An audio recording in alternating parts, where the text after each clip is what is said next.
Eredeti magyarodi tárgyakkal rendeztük be a faluházat.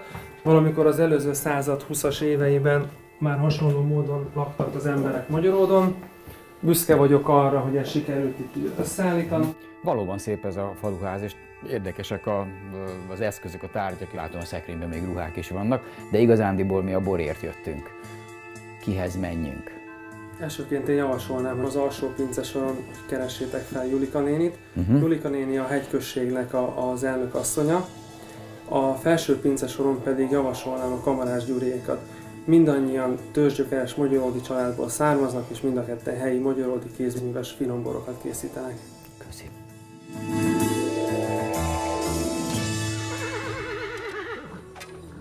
A képes krónika szerint László herceg még a csata előtt páncélzatban földre borult, és fogadalmat tett Szent Mártonnak, amennyiben segíti őt a csata megnyerésében, úgy tiszteletére ezen a helyen templomot épített. Így is történt.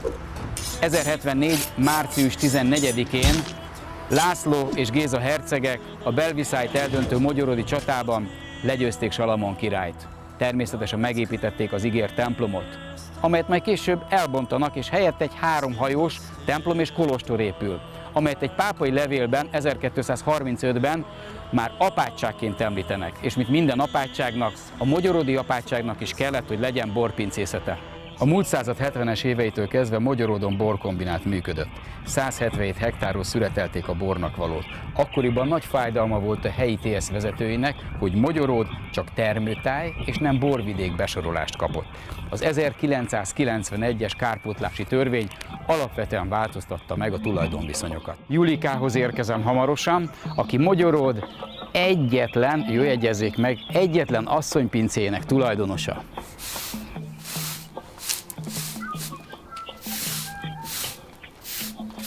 Julika, asszonypincészet? Vízi András televízió. Szervusz András.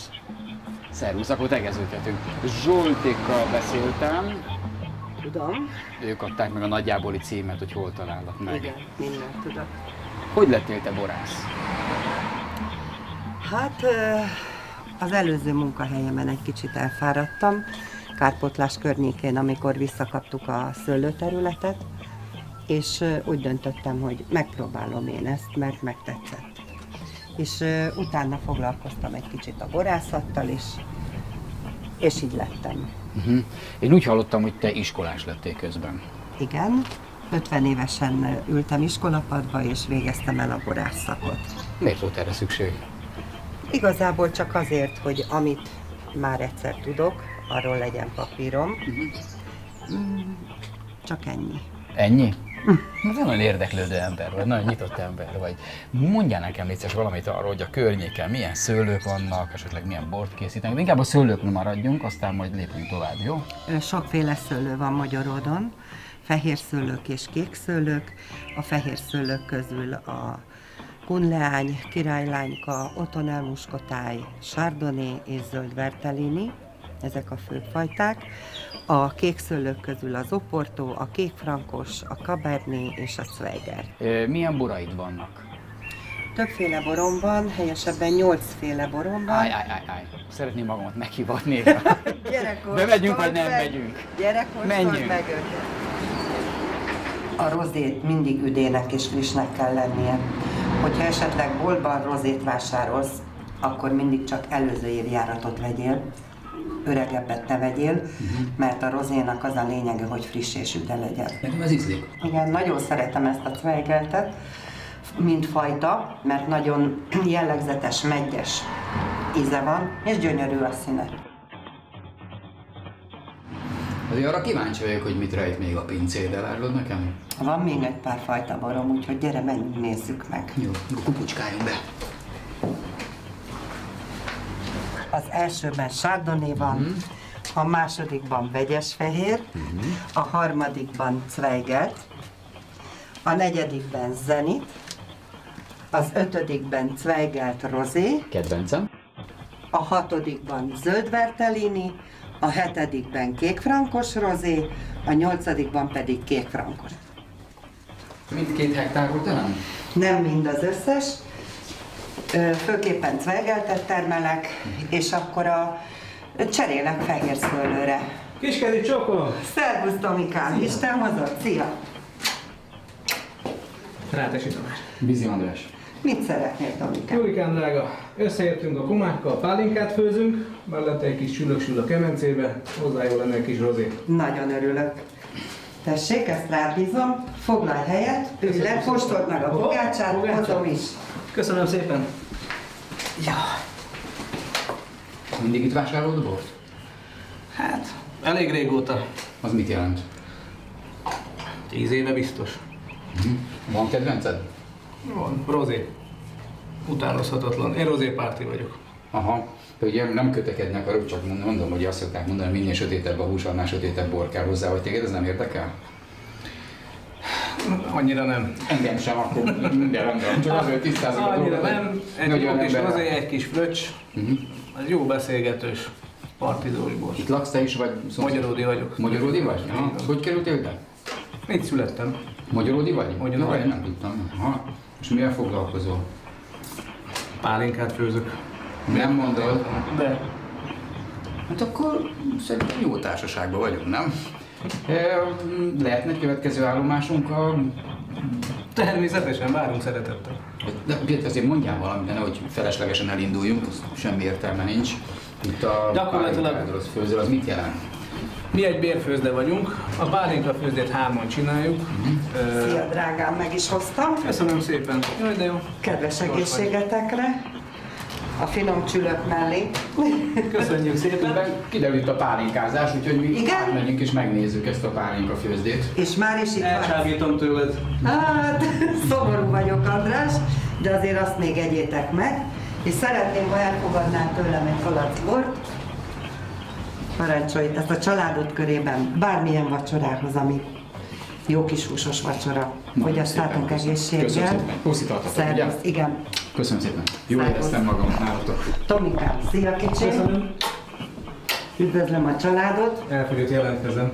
Jó, gyere csak bármikor, szívesen. Köszönöm szépen. Szia. Szia, szia. Na és kérem szépen, ezt fogjuk vacsorára enni. Zseniális, nagyon jól néz ki. Mindent előkészítettetek hozzá? Gyakorlatilag igen. Ez egy kis görögös krumpli.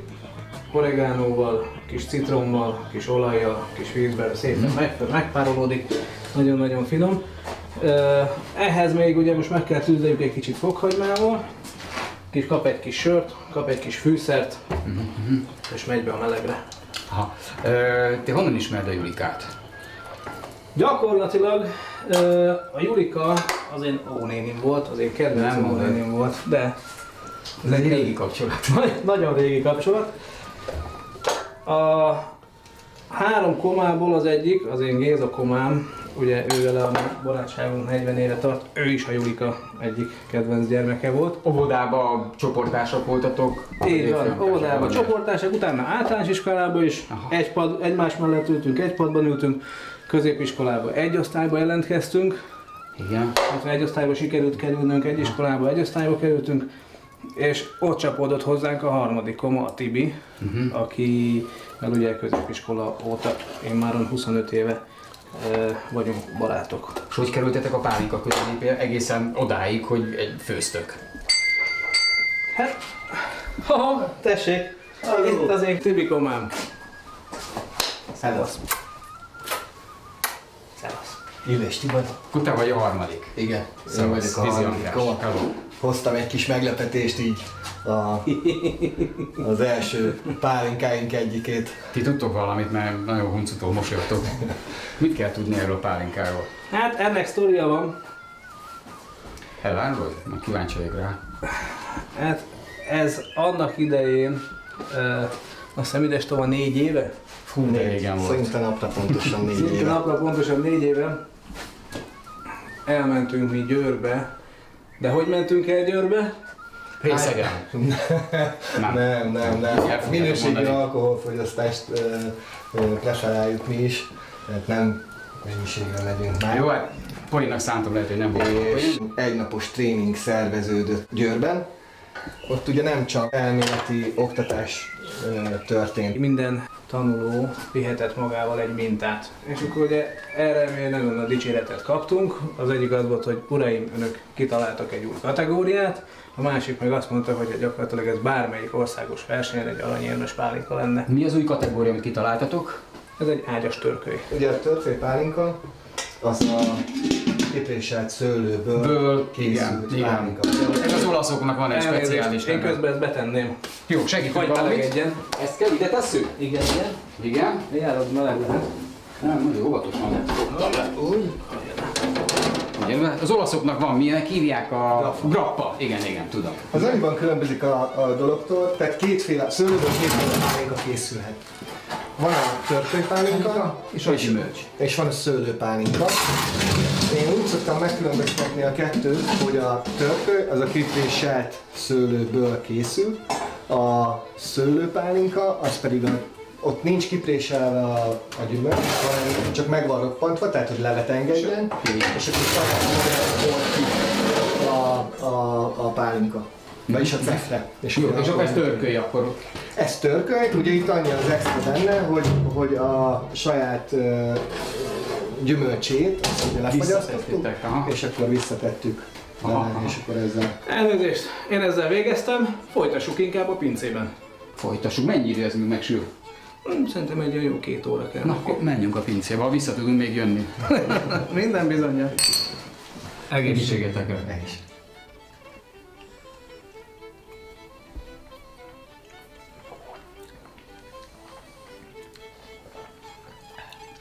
Na, hogy ízlik? Muszáj még egyszer megkóstolni, nem tudok mit mondani. Finom. Jó! Ez még nem is az erősebb fajta. De jó, teljesen rendben van. Minden pálinka főzőmesternek megvan a saját. Nem azt érzem, hogy pálinka, hanem azt érzem, hogy valami gyümölcsös valami, nem tudom. És ez a lényeg, mert nekem nem a pálinkasága dominál a történetben, hanem a gyümölcsössége. Így van. Nem tudom, hogy ez most jó vagy rossz. Erről kell szólni. Igen? Pálinkában a gyümölcsöt keressük. Mindig. Ezért nem főzünk cukorból pálinkát. A régi fajta kerítésszaggató, törköly, szilva, disznóvágós szilvák, azok régen arról szóltak, hogy reggel 6-kor oda mentek az öregek, töltöttek egy felet, megnyomták, az kézzel ütötték a disznót, nagyon erős volt. Ja, hogy minden kajakra menjen és akkor... Minden... Erről is van sztorink, amikor nagyapám minket megkínált lent, amikor boldogult fiatalkorban voltunk. Te mi az, amelyet eszembe, hogy szokták mondani, hogy kisüsti? El tudjátok röviden mondani, mitől kisüsti és mitől pálinka? Igen. 1000 liternél kisebb, legalább 2-szeri lepárlással készült szeszes ital. Ez a kis üstőnek. Már meg is jegyeztem. Lépjünk tovább. Azért tegyük hozzá, hogy a másik fő, az pedig az egyfázisú, amikor gyakorlatilag betöltöd a cefrét, és a végén nem jussz hozzá a folyamatba, jön, megy, bugyborékol, itt ott, és a végén a kész pálinka csöpög ki. De ezt majd megnézzük, mert a Géza most éppen főz, és akkor majd felmegyünk hozzá, és akkor elmagyarázzuk azt. Hogyan lett a 3 jó barátból 3 koma pálinka főző? Annak idején 2010-ben, mikor szabadon engedték, idézőben szabadon engedték a pálinkafőzést, otthon lehetett csinálni, mi is belevágtunk ebbe. Akkor még nagyon-nagyon hobbi jellege volt az egésznek. Volt egy kis gyümölcsünk, kicsit becefréztük, volt egy kis pálinkafőzőn, föntöttük, még a pálinka csöpögött, addig mi betettünk egy csülköt a kemencébe, és gyakorlatilag ilyen happening jelleggel ment az egész. Leült a 3 koma ugyanígy itt a pincében, megittunk pár pohár pálinkát, és döntés elősegítőt. És megbeszéltük a dolgokat, hogy akkor hogyan megy az üzleti része ennek a dolognak. Ha jól értem, akkor ti főállásban még mindig nem vagy, ez még foglalkozás, vagy hogy töltöd? Mi a foglalkozásotok? Tehát főállású pálinkafőzők vagytok? Nem. Törvényi szabályozásnak megfelelően főzzük a pálinkát, tehát mindkettőnknek van képesítése, ez kell hozzá. Így van, de ettől minden 3-nak van civil állása. Igen. Ő, meg a Géza is egy állami cégnél középvezető, én egy maszek cégnél vagyok, ha mondhatom, hogy maszek cégnél vagyok, műszaki vezető. Azon még nem gondolkodhatok, hogy ezt főállásba csináljátok? Tehát, hogy ez legyen a fő profil, és akkor minden energiát ebbe toljatok bele? Ezen dolgozunk. Gyakorlatilag a tervekben az van, hogy ha minden jó megy, lekopogom, jövőre kereskedelmi főzdévé avanzsálunk, lesz saját márkás pálinkánk, és akkor gyakorlatilag, amikor kilépünk Nagyporondra, akkor szerintem már mindenki főállásban ezt szeretné csinálni. 6 vagy 8 féle különböző, nem tudom, fakot számoltam itt meg. Milyen pálinkáitok vannak? Beszéltek róla? Oda tudunk menni, megnézzük? Gyere, nézd meg! Jó. Ez alatt a pár év alatt nekünk ez mind díszoklevél, valamilyen helyezés pálinka versenyeken? Mi szoktunk indulni versenyeken. Ő egy tokai szomorodni borpárlat. Kísérletező típusok vagyunk. De megkísérletezném. Kísérletezünk. Lehet megkísérletezni? Természetesen. Jó, okay. Kísérletezünk egyrészt magában, ugye az egésznek a kiinduló alapja a gyümölcs. Meg kell találni azt a bizonyos gyümölcsöt, amiből lehet jó pálinkát csinálni.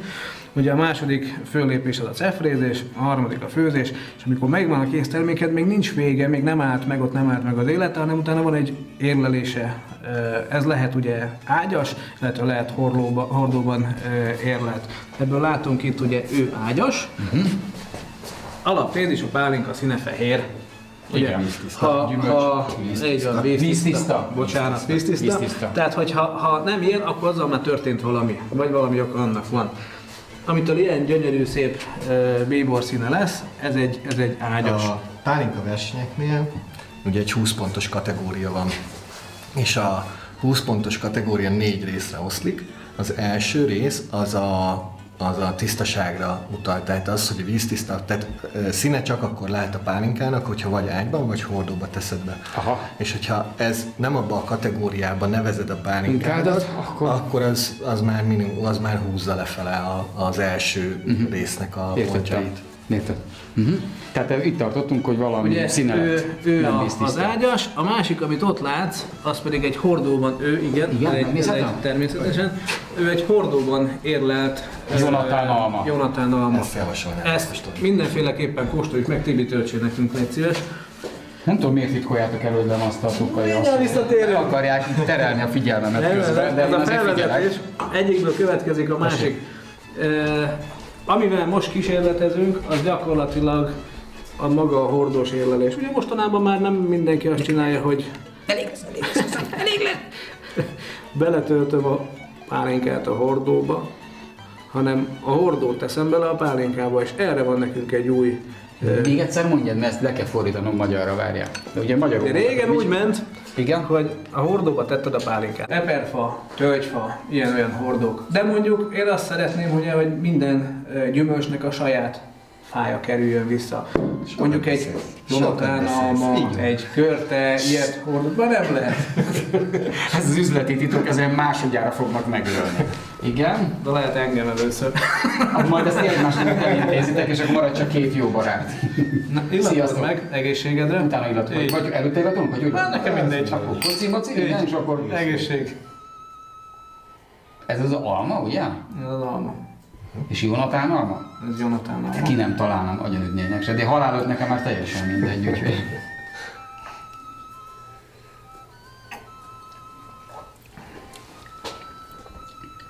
Na, mit gondolsz? Ez kicsit erősebb. Ez egy erősebb, mint a másik. Erősebb, igen. Ezt érzem. Ezt kezdtem az előbb mondani, minden pálinka főzőmesternek megvan a maga varázsszáma, hogy mennyire állítja be. Ja, azon kívül, hogy a gyümölcsnek melyik áll jó. Nálunk általában 47 fokra szeretjük mi. Gyümölcstől függetlenül, vagy? A gyümölcstől függetlenül vannak olyan likőrösebb dolgok, mint például egy ágyas megy, vagy egy mazsolás szőlő, vagy bármi olyasmi, amit mondjuk inkább a hölgy közönségnek számunk, azokat szoktuk leereszteni 40-ig. Itt nincs olyan, mint a borkostolnál, hogy üblíteni kell, kiköpni kell, meg ráenni kell rá valamit, vagy valami ilyesmi? Ajánlat, milyen mértékben szeretnénk ezt bonyolítani? Nem tudom, én azt a szomorodniról vagy miről nagyon el akarjátok a figyelmet tekerni, csak azért is, mert annyira mondtátok, Tibor, hogy nem beszélünk. Jó, menjünk, most hogy sorba megyünk, igen, itt tartunk az almán, és majd visszatérünk a végére, igen. Bocsánat, kellene lehoznom tiszta poharakat. Vagy most. Hajrá, addig mi megnézzük a többi pálinkát. Jó, oké. Igen. Tehát gyakorlatilag, ugye itt látjuk azt, hogy van egy cigánymegy, és egy ugyanabból készült ágyas megy. Igen. Alapfelállásból így jön ki a gépből, gyönyörű szép víztiszta, mikor beágyazzuk, lesznek ilyen még gyönyörű. Ha megmutatom a kollégámnak, ugye? Ez a cigánymegyből készült pálinka, gyümölcspálinka, ugye? Így van. És akkor ez az ágyas változat. Ő volt az első, amit nyertünk, Muscat Ottonál. Ez a saját termelésű gyümölcsünkből. Itt ugye igen. A Julika csinálja a csodálatos borait. Igen. Mi abból pálinkát főztünk. Muscat. Nagyon-nagyon finom, illatos, parfümös. Én ezt azért nagyon-nagyon mellé raknám majd, ha egyszer kijutunk a nemzetközi porondra, én nagyon-nagyon mellé raknám egy olasz muszkátnak, amiből van is egy üvegem, de én szívesen összemérném magunkat velük. Azt mondod, hogy akkor jobb kiderülni, hogy mennyivel jobbak vagyunk? Igen, az olaszok nagyon értékelik ezeket a szőlőpálinkákat. Magyarországon valahogy a köztudatban megragadt a törköly, a szőlő már annyira nem ment. Igen. És a törkölytől viszont ugye a régi fajta technológiának köszönhető, amikor még nem bogyózták, amikor még kiszorították belőle a lelket is, hiszen minél több legyen, így van, és akkor sok cukrot kellett mellé tenni, hogy beinduljon, forjon ki, és akkor annak azért jelentősen más az íze. Ha megkóstolsz egy igazából idézőben újkori törkölyt, meg egy régi törkölyt, hát azért nagyon elcsodálkozná. Az egyikre mondták igen azt, hogy kerítésszaggató. Így van, az kapart, lefele vitt mindent, amit kellett, tehát az sterilizált.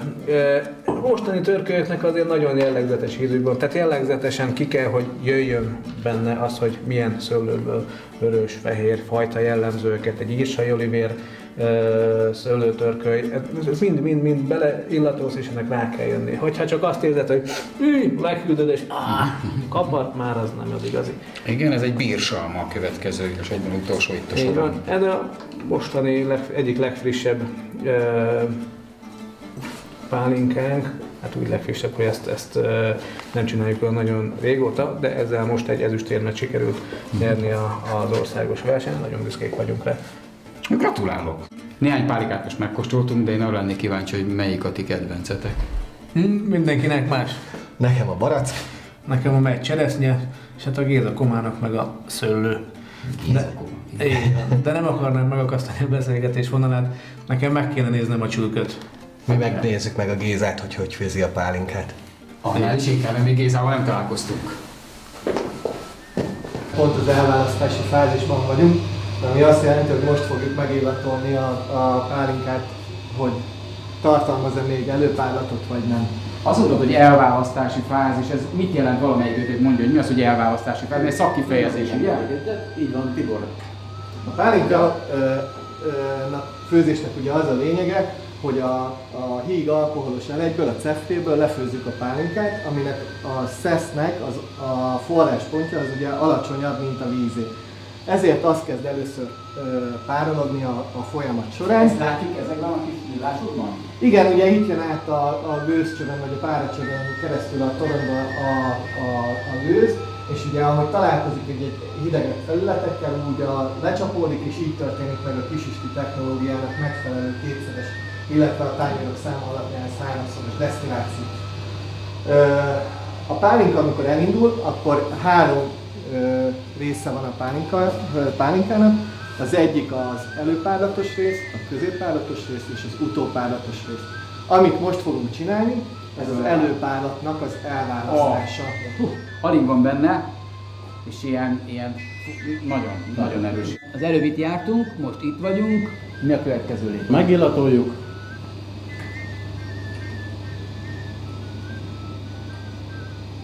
Igen. Ez már pálinka.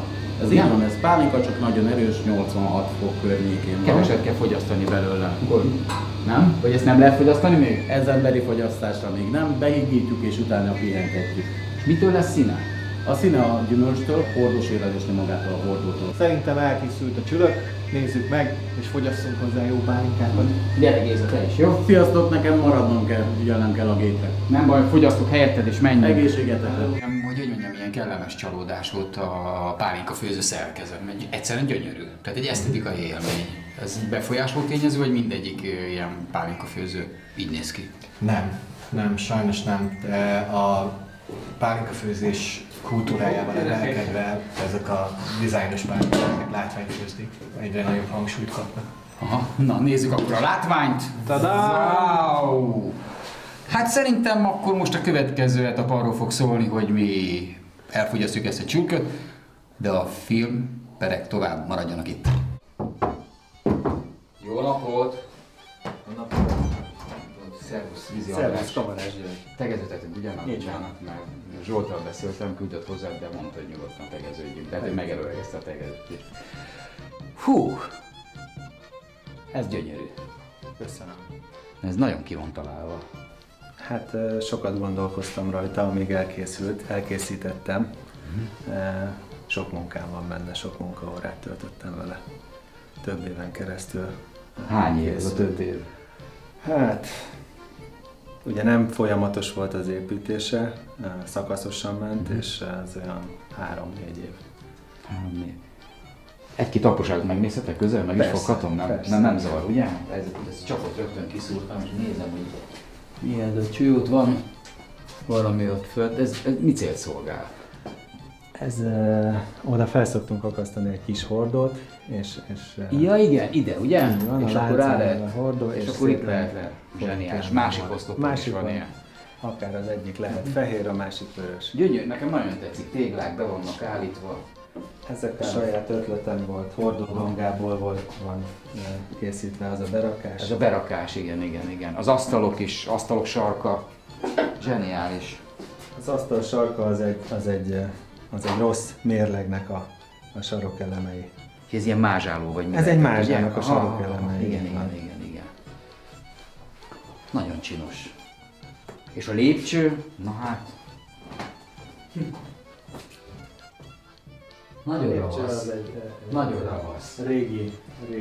Vasati talpák? Nem, ezek gerendák voltak egy régi épület Pesten valahonnan, és onnan vásároltam. Honnan értesz te ezeket a dolgokhoz? Hogy meg is csinálod, ki is találod, hogy menet közben jön? Én építőipari vállalkozásom van, burkolatokkal foglalkozom, és ahhoz kapcsolódó dolgokkal, és hát talán innen. Én már alaposan körülnéztem. Én alaposan nem, így első blikra le lehetett venni, azt így levettem, azt hiszem, visszajönnék ide, de nagyon kíváncsi vagyok, hogy mi van föl. Menjünk fel, nézzük meg. Jó, menj előre, te vagy a házigazda, jó?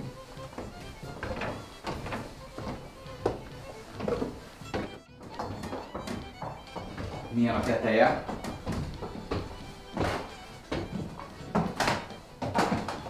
Hoppá! Mint egy nappali. Ez nekem még nagyobb meglepetés, meg kellemes meglepetés, mint az alsó rész. Ez nagyon ki van találva itt minden. A berakások. Az a padlónak a maradékai. Ez a hulladékot felhasználtad, ugye? Amit más kidobott volna, igen. Gyönyörű, nagyon jó. Nagyon tetszik. Nem mondom azt, hogy vintage, mert ez nem vintage, ez inkább retro. De nagyon jó. Nekem nagyon tetszik. Ezek a bútorok a zömébe magyaródi darabok. Van a családnak a bútoraiból is, illetve a vásárolta megkért bútorból. Akár a Falu Múzeum folytatása is lehetne itt nálad, hiszen ott is ugye Magyaródról összeszedett ruhák, bútorok láthatók. Úgyhogy így eszembe jutott. Akár én csak meg akartam menteni ezeket a dolgokat. Zseniális, nagyon tetszik. Én egyszer Isten bizonyára fogok ide hozzátok jönni.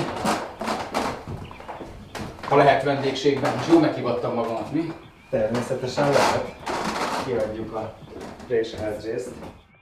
Szebb, mint az alja, vagy nem tudom, érdekesebb, vagy izgalmasabb, mint az alja. Csak egy kérdés izgat most már engem, hogy akinek ilyen gyönyörű a pincél, vajon a bora milyen lehet? Tehát van-e ilyen jó a borod, mint amilyen a pincéd? Szerintem van. Hát kóstoljuk meg, hogy meghivathatom így magamat, elnézést. Szia! Bemutatnám a feleségemet. Szervusz, Kamarás Zsuzsanna. Vízi András. Örülök, hogy megismerlek. Én is. A kóstolásnál tartottunk, épp arról beszélgetünk, hogy akinek egy ilyen gyönyörű a pincél, annak vajon milyen lehet a bor, ezt a kérdést én tettem fel, és akkor kaptam egy meghívást, egy kóstost. Azonnal hozom is a bort, amit megkóstolom. Jó, köszönöm.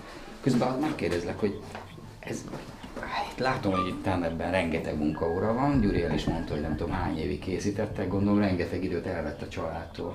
Hát ha ez Vagy egy együtt gyönyörű csináltátok? nő lenne, akkor féltékeny is lennék az itt töltött időre, de mivel ez egy gyönyörű pince, amit közösen szerettünk volna megvalósítani, így türelmesen vártam, hogy elkészüljön. Így görbülj meg? Így, Türelmes voltál? így, Biztos? abszolút, igen. Gyurit is megkérdezhetem? hogy türelmes Megkérdezheted, voltál? maximum abban voltam Türelmes türelmes, de volt? mikor nyithatjuk? Türelmes volt, türelmes volt. Ő is sokat dolgozik egyébként. Úgyhogy mind a ketten. Te azért találtad ezt ki, hogy ne Így legyél van, otthon így egyedül, van. miközben ő dolgozik. Értem, tehát gyakorlatilag ő az oka mindennek. Nem ő az oka mindennek, de benne volt biztos ez is, hogy még volt idő arra, hogy valamit csináljak itt esténként. Én tiszta szívemből gratulálok. Tehát Köszönöm. komolyan ez nem egy üres bók, amit most mondok, te zseniális. Zseniális, nekem nagyon tetszik. Kóstoljunk. Akkor kóstolás következik. Lehet támaszkodni ez a pulthoz? Nekem olyan szimpatikus ez a pult. Rejtett világítással, meg mindennel, a vas szélével. Egy berakás, elveszem ezt innen, hogy lehessen látni. És ami régi hordót kerítettél, és akkor ugye szétvágtad, és akkor a dongájából? Régi ezt hordót mondtad, nem kellett keríteni, mert régi hordó volt bőven. Ezek meglévő dolgok, amikből... ezeket felhasználtam. Amiket felhasználtam, igen. Ez elég sok dolog van itt a pincében olyan. Azt látom, dolog, ez a ami- újrahasznosítás szellemében, igen. De rafináltan és nagyon jól és funkcionálisan építetted be az én véleményem szerint. Remélem sokan fognak idejönni, és majd ők is azt fogják mondani, hogy jé, nekem is ilyen kell. Parancsolj, Ó, nagyon szépen köszönöm. köszönöm. Lehet tudni, hogy mit kóstolunk? Vagy ez titok? Lehet tudni, ez egy Bianca nevű bor. Mondtam, hogy hölgyek is vannak a pincében. Hát akkor én is szeretnék oda menni a pincébe. Kóstoljunk egészségetek. Ez az én egyik kedvenc borom. Igen? Igen, Hát akkor egészségünkre. egészségetekre. Kíváncsi leszek, hogy